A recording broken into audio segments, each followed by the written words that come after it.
Viens. Ouh la vache. Wow. Doucement. Alors, évidemment, vous vous dites, ça y est, ils sont dans le Cantal, ils vont parler des vaches, du fromage. Si, quand même, à la fin de l'émission, on en parlera un peu, quand même.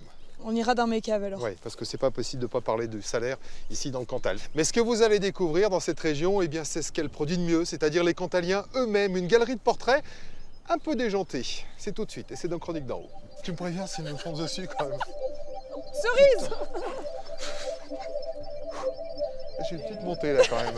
C'est gros, hein, quand c'est... Non, mais tu rigoles, mais... Dans le Cantal, on n'a pas toujours de la neige, mais on a les meilleurs glisseurs du monde. Pour les vêtements de sport, pas besoin d'aller bien loin. L'Auvergne is the place to be. Mesdemoiselles, hein, c'est le showroom en direct, en pleine nature. Il faut dire que les Cantaliens n'hésitent pas à monter d'improbables start-up dans des villages plutôt reculés. On n'est pas dérangé par les voisins, là. C'est l'église, à côté. Et en cherchant bien, on trouve même une chorégraphe new-yorkaise de réputation internationale. La neige, ouais.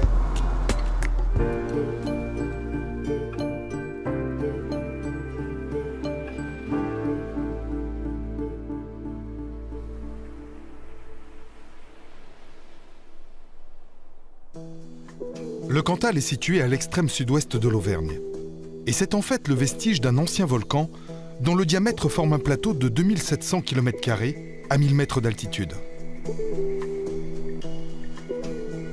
Un plateau certes, mais parsemé de sommets remarquables qui voisinent les 2000 mètres, comme ici, au plomb du Cantal, le point culminant. Un décor presque lunaire qui accueille tout de même la station de ski du Lioran et ses 44 pistes, le plus grand domaine de ski d'Auvergne. Mais le plus étonnant dans le Cantal, ce sont moins les montagnes que les habitants qui les peuplent.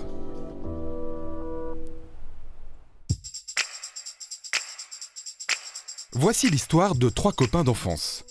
Des étudiants brillants qui, une fois leur diplôme en poche, se demandent ce qu'ils vont bien pouvoir faire de leur vie professionnelle. Tous amoureux de glisse et de montagne, ils décident alors de créer leur propre ligne de vêtements et très vite, ils font un carton au point d'être aujourd'hui la marque de référence de toute une génération.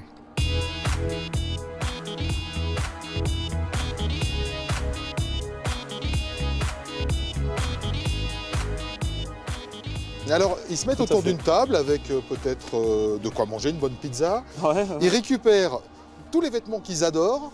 Et puis ça donne quoi? Eh ben ça donne la première veste, la Alaskan Winter, elle s'appelait, elle était bleue et blanche. Pour la première veste, je vais pas te cacher que en gros elle nous coûtait 114 à produire, on la vendait 116, donc voilà, c'était une super veste mais pas rentable au début. Et puis petit à petit, ben, vous êtes professionnalisé. Ouais. Comme vous avez quelqu'un dans la bande qui est très écolo, vous avez aussi travaillé sur ce sujet en essayant d'utiliser des matériaux recyclables. Oui, tout à fait. En fait, dès le départ, Jérémy était vraiment mordu. Tu m'as dit mangeur de graines. Ouais, voilà. Ah, vrai, quoi.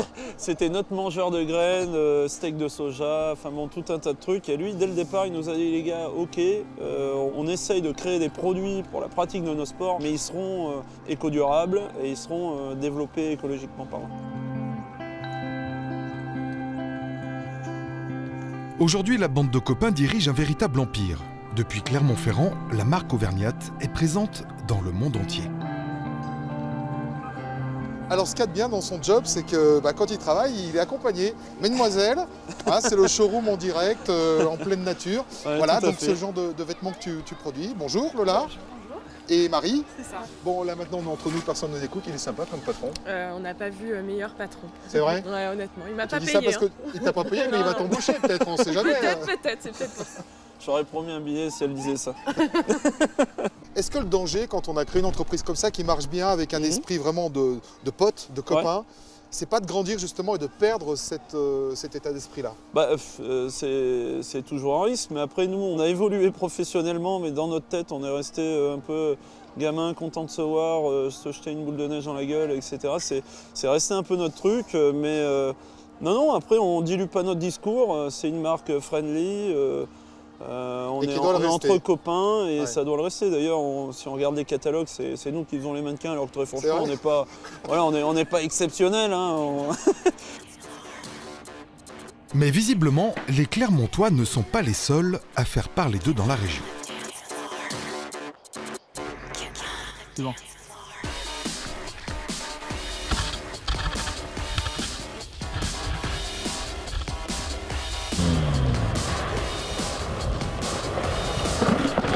Et oui, je vous avais prévenu, les Cantaliens sont un brin givré, au point que certains d'entre eux se retrouvent dès que possible à glisser sur tout ce qui glisse, juste pour le plaisir de croquer le Cantal à pleines dents. Dans la vraie vie, ils peuvent être étudiants ou entrepreneurs, et le week-end, ils se font les meilleurs défenseurs de la cause cantalienne, que les volcans n'aient jamais craché.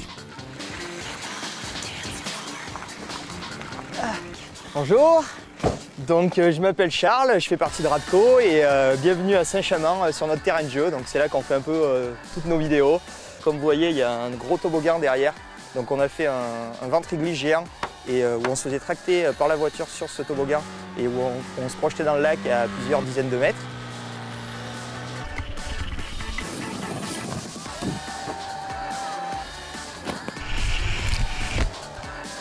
C'est plein de petites activités comme ça, un peu à sensation forte, mais surtout originales, quoi. Et comme dans toutes les grandes batailles, il faut des emblèmes forts. La voiture du collectif Rodco est l'étendard parfait pour rappeler à tous les sceptiques l'intérêt de la cause. Alors laissez-moi vous présenter un petit peu toutes les options fournies avec cette voiture. Donc déjà on a la rouleur. Bon, ensuite on va avoir de la corde bien sûr pour se tracter aussi. Et puis après des sortes de... Ça c'est des barres à béton, des tubes pour guider le fil. C'est toujours utile. On a souvent entendu lors de soirées étudiantes, ah le Cantalou, on a une image, on pâtit un peu de notre image. Et donc nous, voilà, on a envie de prendre un peu notre revanche et de leur montrer que dans le Cantal, on s'amuse, on sait s'occuper, quoi. Et mine de rien, ces fous furieux savent quand même ce qu'ils font.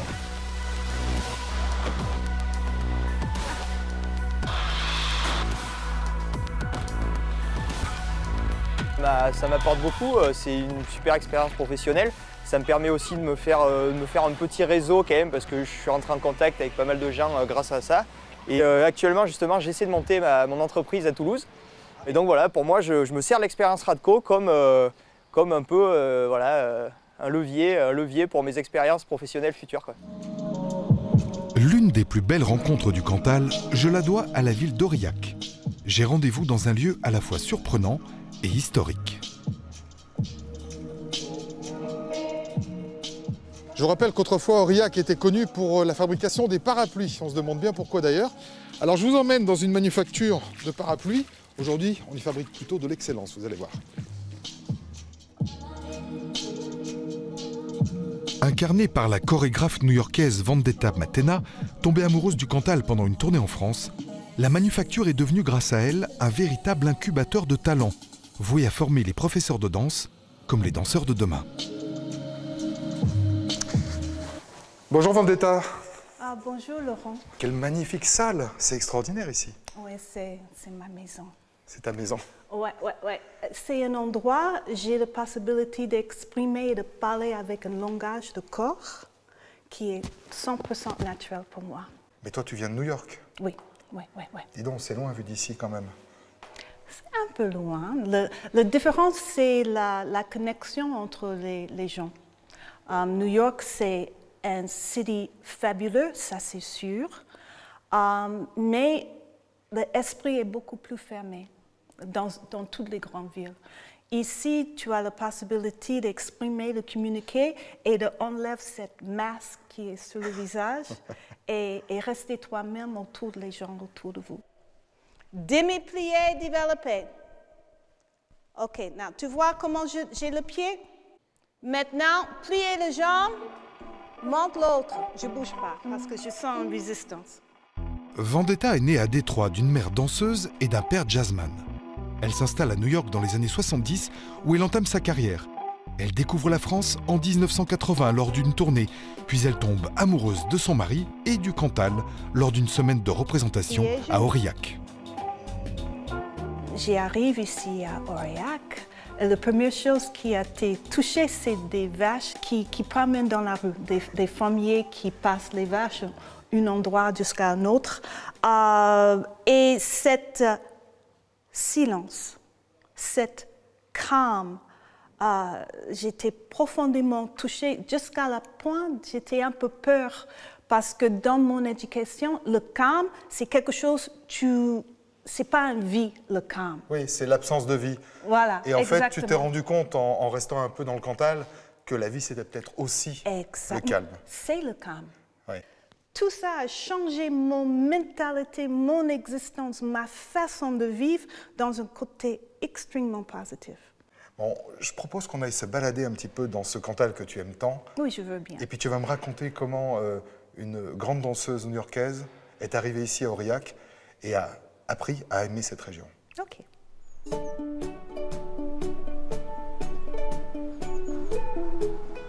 Je vois la neige. La neige, ouais. Ça, c'est beau, hein, les écharpes de nuages comme ça dans les vallées. Et puis le ciel qui est en train de s'éclaircir au-dessus, j'adore. Le Cantal propose une variété de paysages rares en montagne. Cet immense plateau campagnard nous ferait vite oublier le relief des volcans, pourtant tout près de la route. Ici, les ambiances changent d'heure en heure. La pluie des plaines cède dans la place à la neige des montagnes, qui nous est si chère. Attends pour moi, Laurent, attends. OK, Allez, là, c'est sauvé. Pour Vendetta, l'aventure française a commencé ici, au Pas de Serre. Tu allais te baigner là-dedans alors? Oui, plus bas, Plus bas? plus bas. Et l'eau est pas trop froide? Très froide, mais en été, c'est super agréable. Ouais. C'est bien pour le corps. Pour rien au monde, tu retournerais vivre dans une grande ville comme New York? Même Paris. Même Paris. Je préfère de rester dans un endroit qui donne moi la possibilité de respirer, de vivre de façon que je souhaite, avec moins de stress. Ici, j'ai aucun conflit avec les gens qui sont différents. Ouais.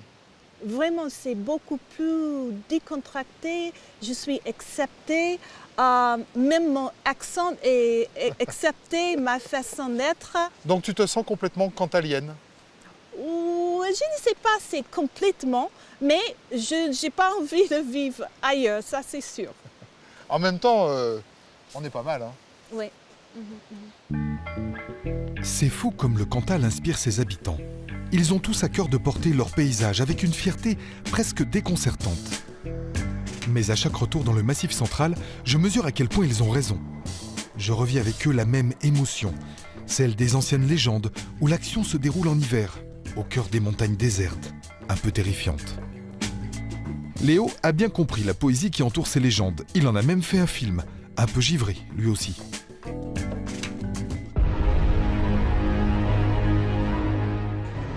C'était la dernière étape d'un vaste plan. Un plan pour conquérir le Cantal.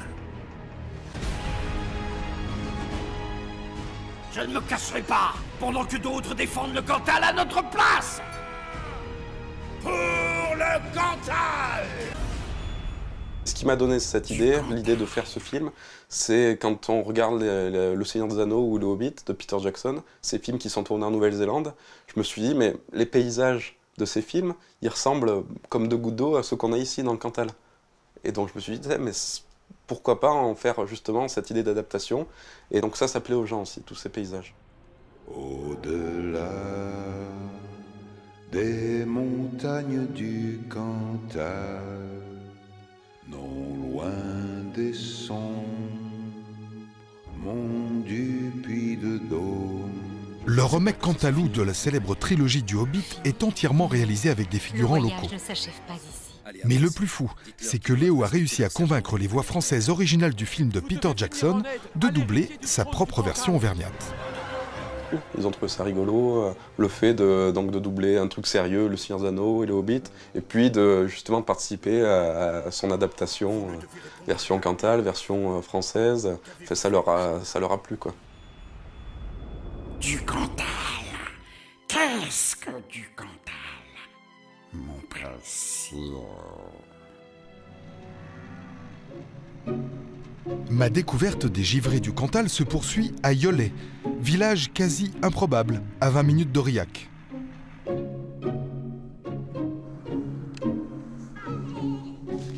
C'est joli comme village, hein? C'est calme, mais c'est joli. Alors j'ai rendez-vous avec Cédric et Fabien, avec quelques autres associés. Ils ont créé une start-up qui est en liaison avec 1 500 000 clients dans le monde entier, sur 250 pays différents. Ils m'ont donné l'adresse, mais à mon avis, pour tout vous dire, je me suis planté parce que 4 places de l'église à Yolet, c'est là. Enfin non, l'église est là, mais à mon avis, je me suis trompé d'adresse. On va aller voir quand même. Bon, déjà, ils ne sont pas dans l'église, j'ai vérifié. Reste le presbytère, mais quand même... Bah oui, il y a quelque chose d'écrit sur la porte, ça doit être là. Ok, je reconnais. Bah vous êtes là finalement. Eh bah dis donc, j'y croyais pas. Ça y est, enfin. T'es pas dérangé par les voisins là, hein. C'est le curé, enfin c'est l'église à côté. Mais dérangé par les cloches quoi du coup. Ah quand même. Nos deux ingénieurs en informatique proposent au monde entier de créer des sites 100% personnalisables, en quelques clics seulement, et sans que personne ne puisse se douter que pour une fois, l'outline se trouve dans un presbytère. Ce qui est marrant, c'est que du coup, on reçoit des coups de téléphone de Belgique, de Suisse. Et oui, ben, ça arrive ici, dans ce petit local, à côté de l'église. Et ben, pour eux, ils y voient que du feu, quoi. Alors c'est vrai que quand tu as fini le travail, ou même pendant le travail, on est mieux là qu'on veut, quoi. Enfin, c'est pas les mêmes plaisirs. Ah, il y a le coq. Il y a le coq, oui, qui rythme la journée. Et vous en faites quoi de tout ça, alors?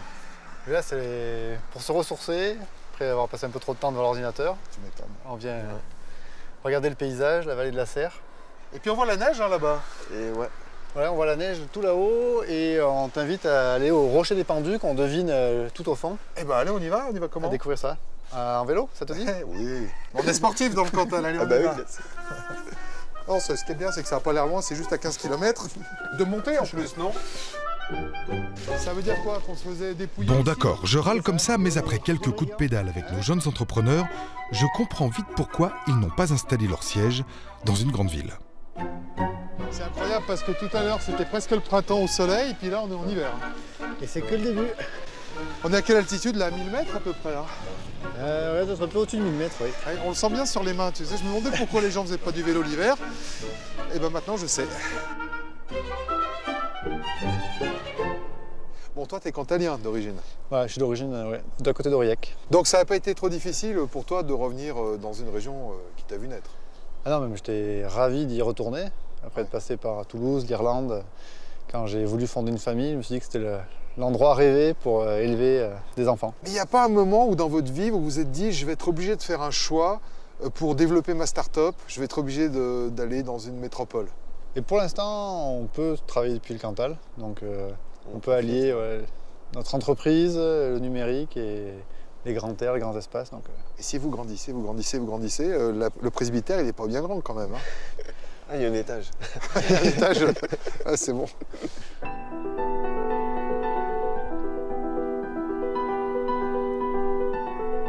Qu'on y soit né ou qu'on y revienne, les paysages du Cantal fonctionnent comme un aimant.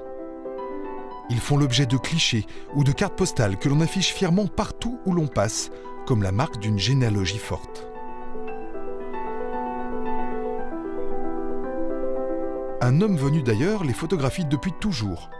Été comme hiver, il parcourt le plateau, de ferme en volcan, sur les traces d'un Cantal presque désert, mais chéri par ses rares habitants.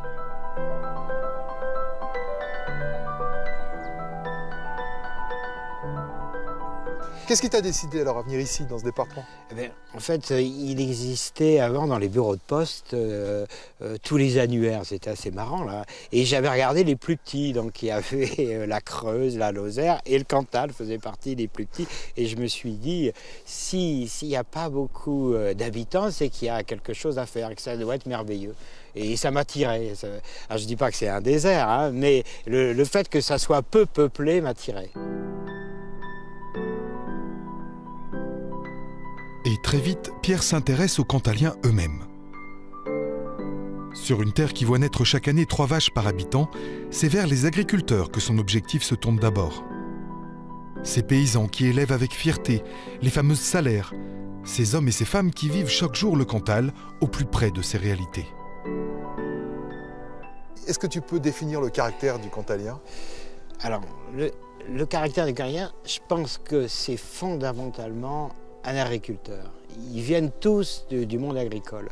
Et c'est ça, je pense, qui fait que les Cantaliens sont des gens formidables, parce que les agriculteurs, c'est des gens qui ont du bon sens, qui viennent de la terre, qui savent ce que le travail veut dire. En plus, c'est quand même une terre, on le voit là, on est quand même en montagne. Je veux dire, oui, un peu rude parfois. Un petit peu, avec un climat que personne nous envie, mais ils ont bien tort. Ils ont bien tort. Oui. Et c'est justement parce que cette terre est rude qu'il y a un attachement. Et ça, je l'ai remarqué partout en montagne. Parce qu'il faut se battre, hein. C'est des battants. Hein. Voilà. Si on ne se bat pas avec un paysage comme ça, on ne fait rien. Et bah tu sais quoi? Toutes tes photos là, elles m'ont donné envie de retourner goûter le salaire parce qu'on avait dit qu'on parlerait pas de fromage dans cette émission, mais quand même, ça se fait pas. Non, Alors je vais retourner chez Charlotte qui fabrique du salaire tradition. Ah oui, Ah. donc avec les vaches salaires. Avec les vaches salaires.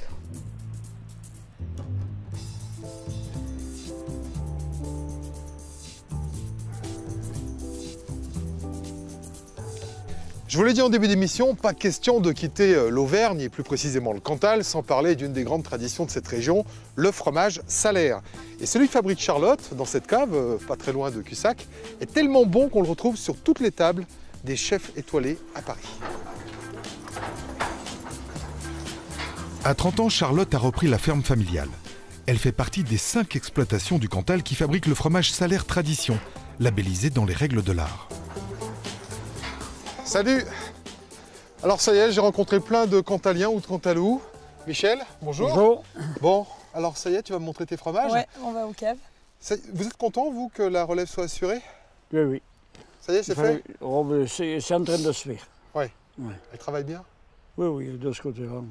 Non. Bon, on va voir ça, alors en vrai? On y va. Allez, à la cave. Alors là, il y a écrit salaire tradition. Ça veut dire quoi tradition? Ça veut dire que c'est fait ici, dans une vieille maison? Non, ça veut dire que c'est du salaire fait avec des vaches salaires. C'est ce qui Parce que diffère. du salaire peut être fait avec d'autres vaches que des vaches salaires? Ouais, le salaire, c'est fait avec des Montbéliardes ou des Holstein, des vaches laitières. Et le salaire tradition, on le fait avec des vaches salaires. Et qu'est-ce que ça a de différent, le fait que ce soit du lait de vache salaire? Vas-y, toi. Non, le fromage est plus gras. Et puis la technique de traite n'est pas tout à fait la même, il paraît. Et non. Ah, c'est toi qui me racontais ça? Avec les salaires, il faut le veau. S'il n'y a pas le veau, les vaches ne donnent pas de lait. Non, il faut un veau avec. Il faut que le veau il soit avec la mère. Sinon... Non, le veau, il amorce la mère. Après, quand la vache donne le lait, on attache le veau à côté de la mère. Et après, on traite la vache.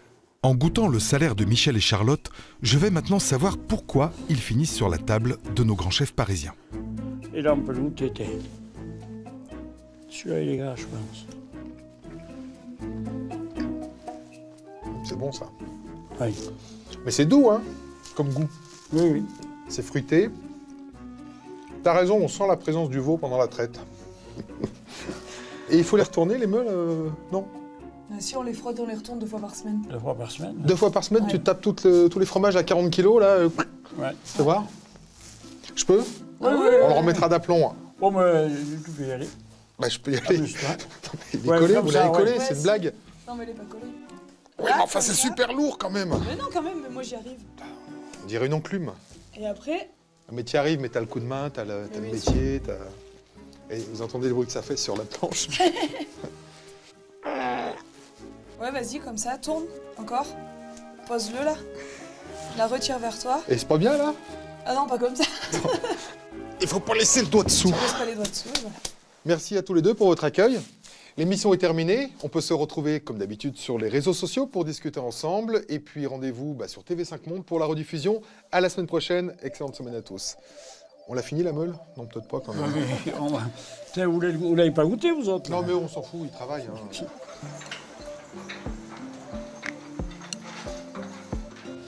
T'aimes pas le fromage et tu vis dans le Cantal? Oui, Eh exact. ben, heureusement que tu me le dis maintenant, je me serais foutu de toi. Hein. Non, même si on... Alors, une simple connexion Internet. Non, attends, c'est bon, t'es content de nous voir. Comment faire danser la Macarena à un Aveyronais, par exemple. Et alors, vous lui demandez 10 €, vous voyez. Voilà. Ah ouais, là c'est vraiment des sensations fortes. Hein. Ça déménage. Bon, c'est quand même une très belle vache. Oui. Et c'est un caractère bien trempé, la salaire. Hein. Ouais, elles sont très très maternelles. Voilà. Allez, au revoir. Merci, Cerise.